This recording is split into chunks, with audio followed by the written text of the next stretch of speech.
who have a project they're going to tell us about at 4620 Wisconsin.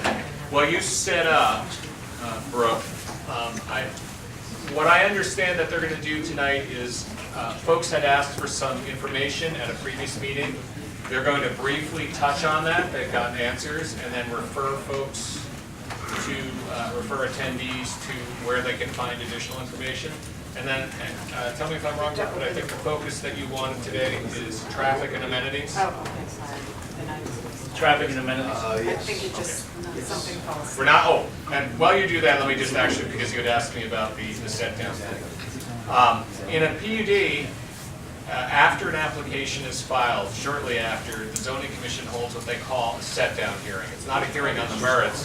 The purpose, as I understand it, is simply to determine whether the application is complete enough that a hearing on the merits could be scheduled. I've been on the ANC, just show just how nuts I am, for 8 years.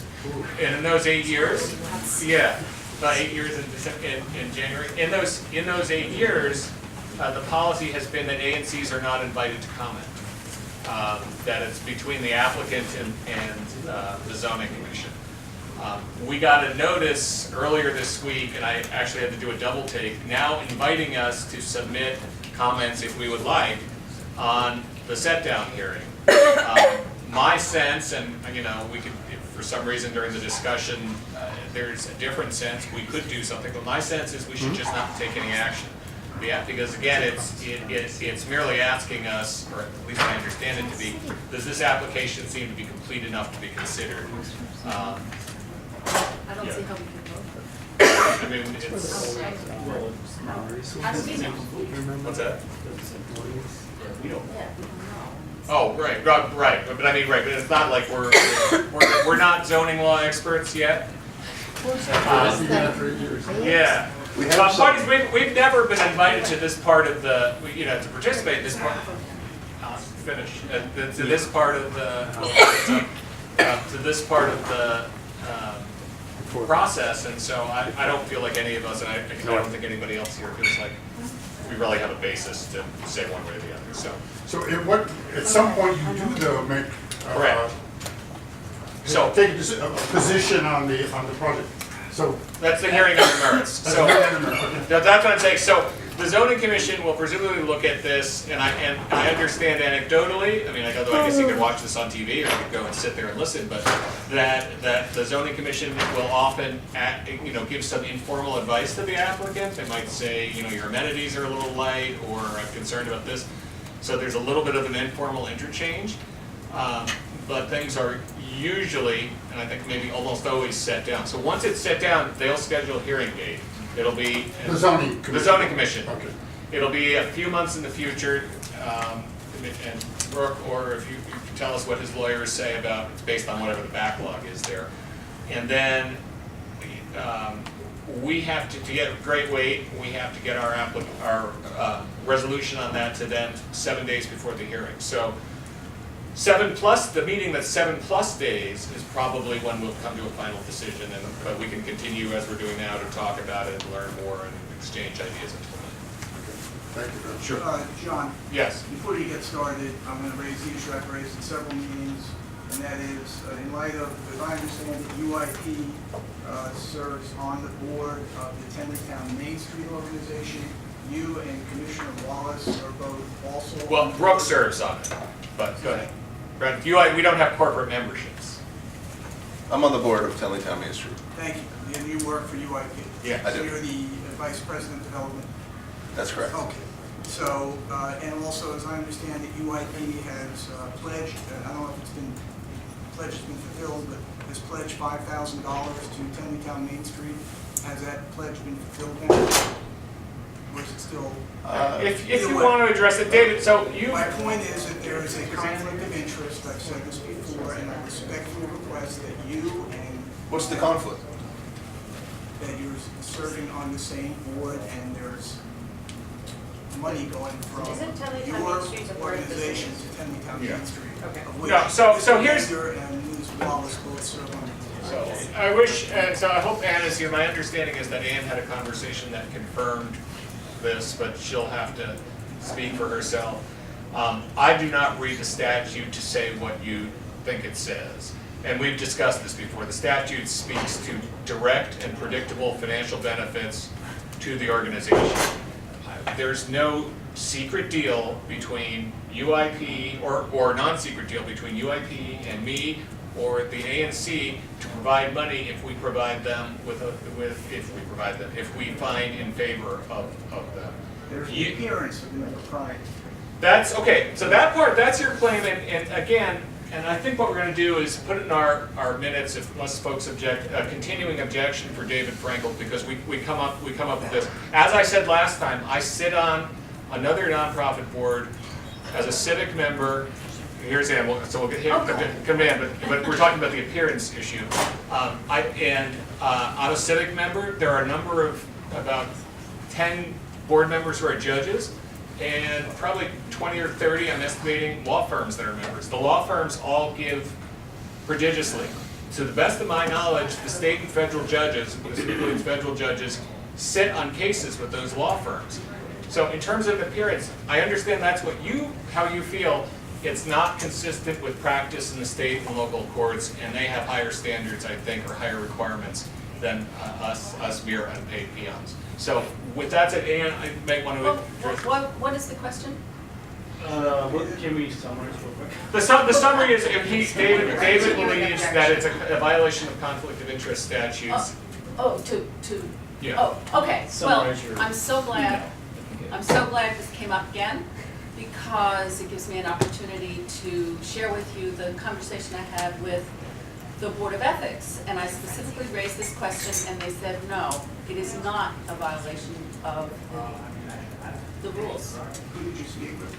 That's really not for me to discuss at the moment, but I specifically raised this, David, because I know you have raised it several times before, and I knew you were going to be here tonight and raise it again.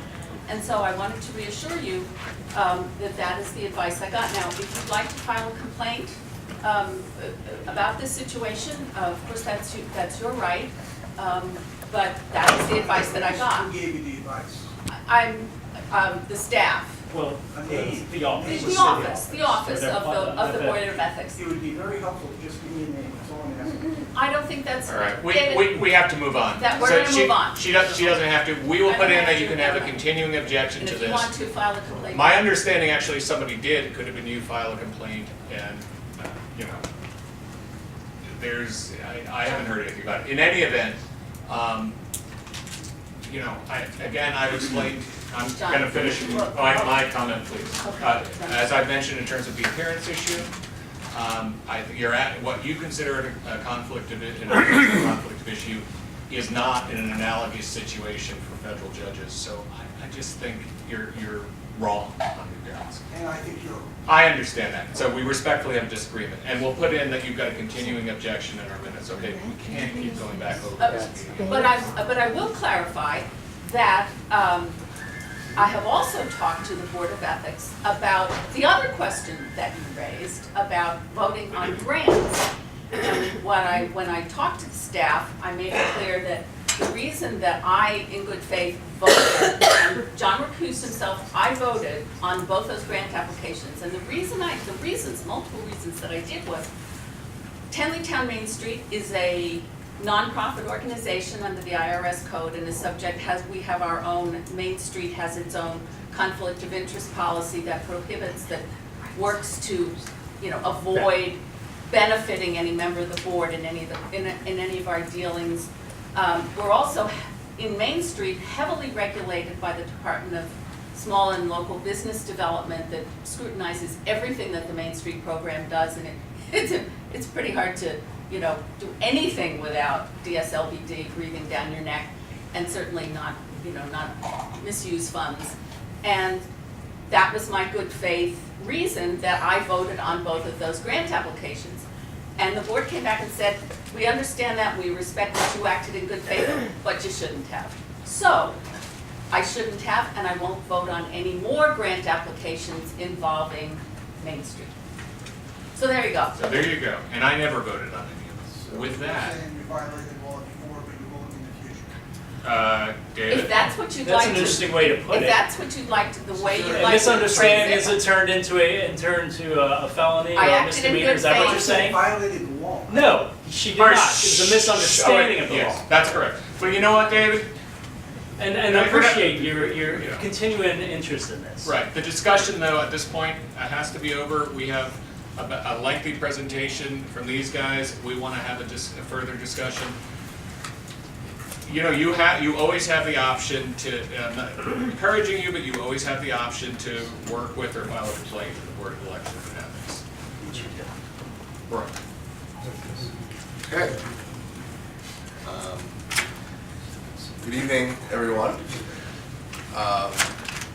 My name is Brooke Katzen. I am the Vice President of Development for UIP. I think most of you have been coming to a lot of these meetings, so I don't know if there's any need to sort of give a background of the project.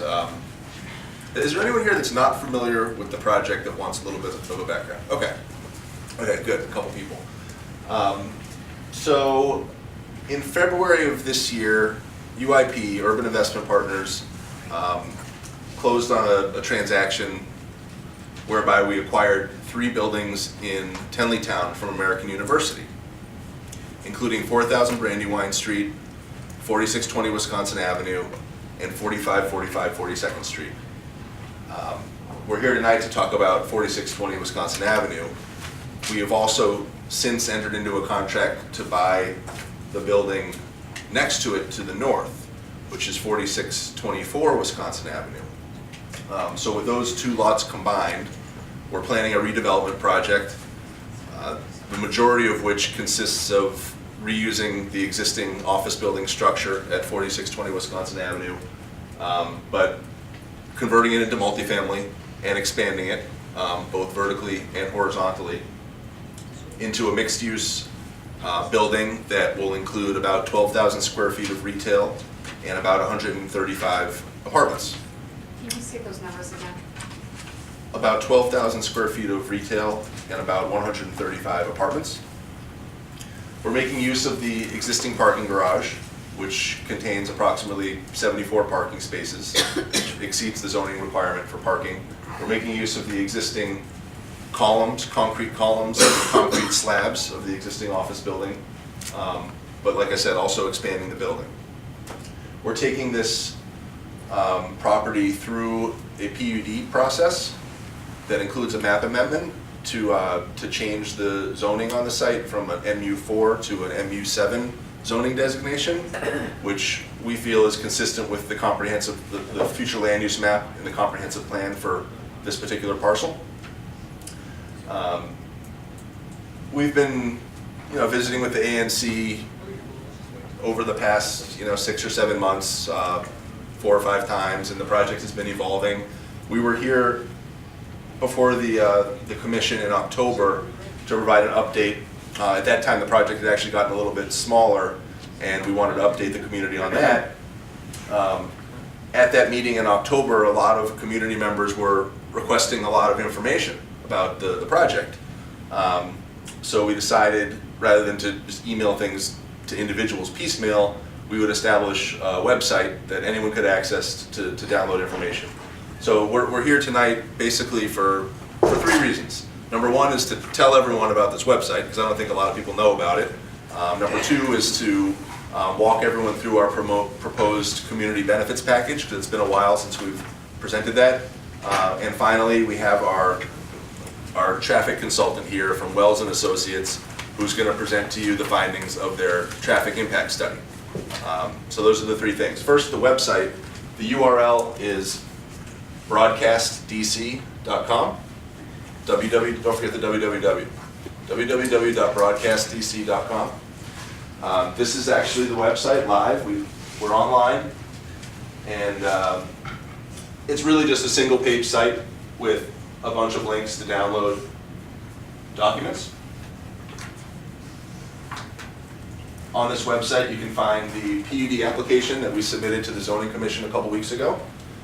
You can find some diagrams with the height of the building at various points along the street, both on Wisconsin Avenue and measured from the alley in the back. We're also showing the height of the Tenley View building to our south, relative to our building with all sorts of measurements shown on there. I know that this is something people specifically requested. We have posted our preliminary LEED scorecard. So since we're going through the PUD process, there's a expectation that the building will be LEED certified. We're targeting a LEED Gold certification. And this scorecard on the website shows you sort of the point system and how we're achieving those points to make this a green building. A series of renderings. Looks like there's 4 renderings, so you can look at the architecture and the design details of the building. Shadow study, which I don't know what kind of software generates these things. Our architect put it together, but it shows how the building will cast a shadow at different times of year and at different times of day, in the morning, in the winter, in the summer, in the evening. So that could be interesting for people that live particularly close to the property. And the traffic study, which is one of the main topics of tonight's agenda. So that's the website. I'm going to walk you through the community benefits package as we're currently proposing it, and then I'll let Amelia Martin take you through her findings in the traffic study. I have not yet uploaded the proposed community benefits package to the website, but that's something I can and probably should do soon.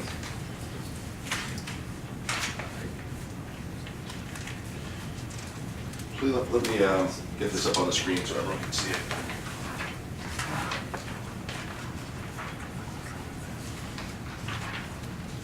Yes.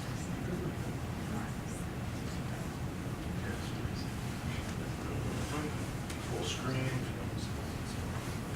Okay. So when you're taking a project through the PUD process, and this is actually the first time I've been through a PUD process, but I'm learning a lot. There are certain prerequisites that the project must satisfy. One of those is exemplary design. You have to use high quality materials. It's supposed to be a high class, high quality building, not just in the front, but on all sides, even on the back of the building that faces the alley and on the sides. Parts of the building that a lot of people might not see. In a PUD, every part of the building should be well designed and well thought out. And that's why we're working with some of the best architects in the city. I think they're doing a great job designing the building. But I guess it'll be up to the zoning commission to decide if they like it too. There's an expectation through a PUD process that the building will at least be at the level of LEED Silver certification. So that the U.S. Green Building Council manages the LEED program, and there are different levels that you can achieve through green building certification. A building can be LEED certified, or it can be LEED Silver, or LEED Gold, or LEED Platinum. I think in the past, a lot of PUDs have been LEED Silver. We're targeting LEED Gold, so we're trying to take it one step further. This project, if it were being developed as a matter of right, I believe would be subject to inclusionary zoning, because we're expanding the building by a big enough degree that it would trigger an inclusionary zoning requirement. Just a point of clarification. Oh, sure. So you're proposing silver, and is that better or Oh, worse? did I say? I thought you said gold. I thought you said gold too. before, and now it says silver. The prerequisite baseline. is silver. Oh, I see. But we're going to be targeting gold instead of silver. Aha. Okay, yeah, sorry. Difficult to see. That's okay. So since we're expanding this building, that would trigger a requirement to provide affordable housing through DC's inclusionary zoning laws. And that requirement, in absence of a PUD, would be 8% of our residential area would have to be affordable to households earning 80% or less of the area median income. But we're proposing, as part of our community benefits package, is for half of that requirement to be at a deeper level of affordability.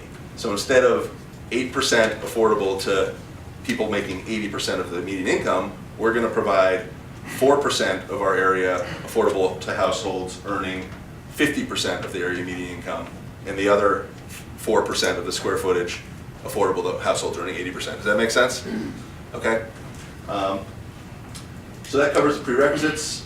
We are following the lead of Douglas Development and what they did on the Tenley View project to our south, and burying the overhead utility lines that were in front of their project.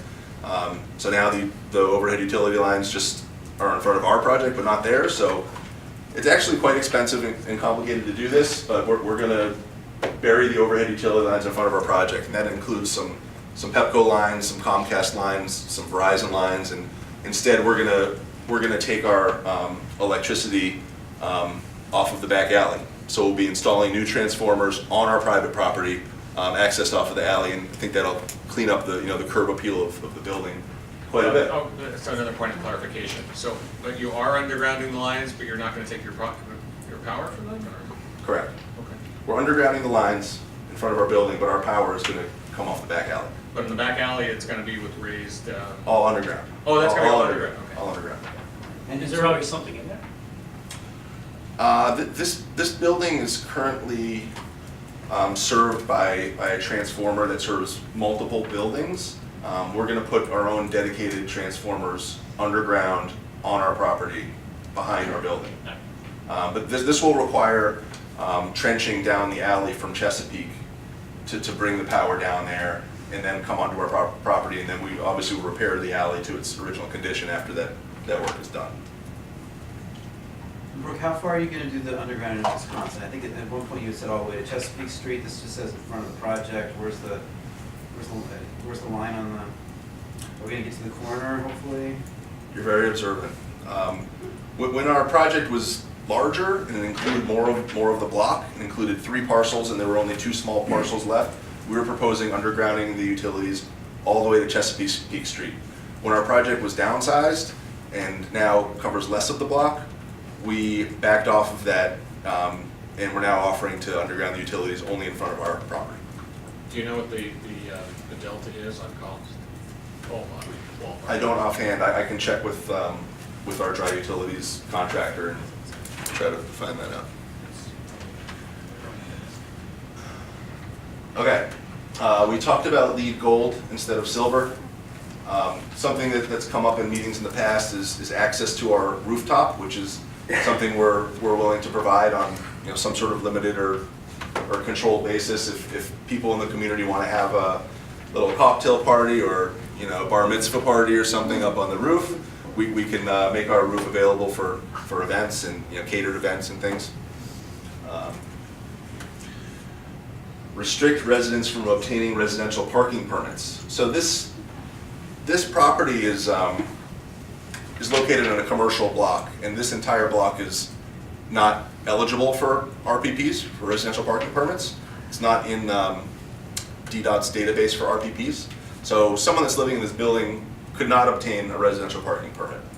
That being said, we can take additional measures to ensure that we and any future owners of this property do not apply to make the property eligible for residential parking permits, and we can place a restriction in our leases with our tenants that prevents them from applying for residential parking permits.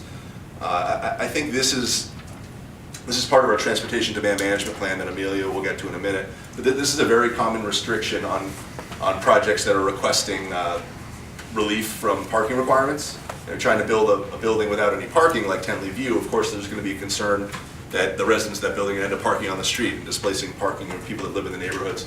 We're fortunate to have an existing fairly large parking garage, so I'm not sure this would be a big issue anyway, but we are committing to restrict our residents from obtaining residential parking permits. Dennis? How do you enforce that? You can tell them, inform them, encourage them, implore them, plead with them, but what if they do it anyway? Well, the first response, they won't be able to get the RPP in the first place, because if they go to the city and say, I live at 4620 Wisconsin, the city will pull up the database and said, that block's not eligible for RPP, sorry. So right off the bat, they can't get it in the first place. Even if we did I nothing. think the value here So is, you're not offering anything, I mean, they couldn't get it in? This is something that people have asked for. well, then we could not do Well, anything. but you're showing it as a All right, so benefit. let me tell you, So we can take it off the slide, we can keep it on the slide, people keep asking for it, so. Let me clarify why we want it, because it's something we asked for. There is always the chance, albeit a slim chance, that it could become zoned RPP. What the ideal way to do this is to have it in the lease that they will evict if they learn, if credible evidence is brought to them, or they learn that a tenant has obtained an RPP. To enforce actually what they can do, I mean, first of all, you can create a situation where they can be sued, sue them to enforce with attorney fee provisions, which is something that we have with Babes, attorney fee and there's actually liquidated damages. Now, this is not ideal, right? But people, if they, there's two ways basically you could find out if someone's violating.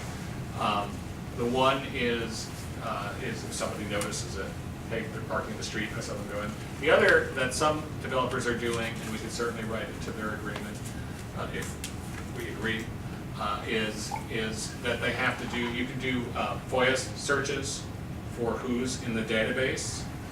So that's not protected, so that if they could do periodic searches, cross-reference it, well, look for anybody in that address, and then they would know who it is, and then enforce on that basis.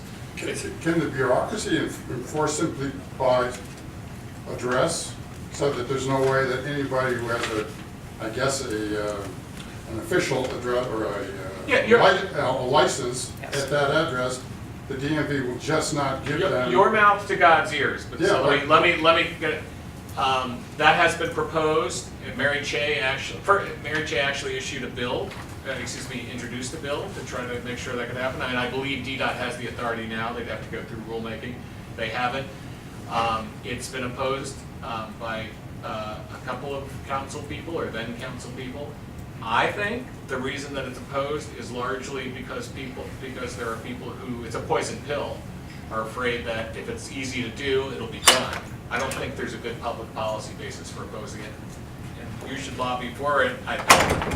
Yes, it would make it, I mean, the thing about it is the people who oppose and wouldn't let this happen, the zoning commission has gone and embodied the requirement in their regulations, so that, I mean, you can meet certain zoning requirements by having one of these agreements. So what we're left with is an awkward enforcement method, because the council hasn't been able to pass a bill making it so that DDOT could do the enforcement. But that's where we are. In terms of so circle back, why do we want it? It's belt and suspenders. At least the way I look at this, and I think probably most of my colleagues do, but I'm not going to speak for them, is that developers should build as much parking as they think they're going to need. And the only way that can work is if people can't get RPPs, because otherwise it's an externality in the neighborhood. So, anyway, long story. The zoning requirement for parking in this project is 56 spaces, and we're providing 74. The zoning requirement for bicycle parking in this project is 45 bicycle parking spaces, and we're providing 75. I think that a lot of people that will choose to live in this neighborhood and in this building in particular will be choosing to live here because of its proximity to the metro station, and I think we're likely to attract the types of people that don't own cars, because this is a convenient place for someone to live if they don't own a car. Are those 74 all for residential, or do you have some of them for commercial use? We're providing 75 bicycle parking spaces for our residents, plus. I meant for the cars. I mean, do you have for the parking cars. Because there's commercial on the first floor, right? Do you have parking for I think commercial tenants? we'll have to see what demand is like from our residents. If we open this building and we lease it up and only half of our parking spaces are leased to our residents, then there's always the opportunity to provide monthly parking to outside people. But that's gonna be difficult, so you have to enter from the alley, right? So anyone Yes. who's going to the commercial is gonna have to come from the alley to get to these spots, so I think that's. So there's Are you talking about for retail? I'm For talking retail about for parking? parking for retail. Okay, we do have a separate parking area for retail, 16 spaces. Also accessed from the alley, but it's in sort of a separate area of the garage with a dedicated passenger elevator for retail patrons to come up from that garage up into the retail space. That's like a separate gate into the retail versus the residential parking. So wait, I'm sorry, how many residential parking you have? 75. 75 residential parking. I'm sorry, 75 bicycles. I'm getting confused here. We're providing 74 spaces total, 59 residential and 15 retail. thought it was What's the 16. retail Yeah, zone? I have 16 retail spaces, 58 residential. We have a plan where we can show how this would Yeah, work. If I- that's what we want to spend time on tonight, we're happy to. Yeah, I have the site circulation plan here, and I did count the spaces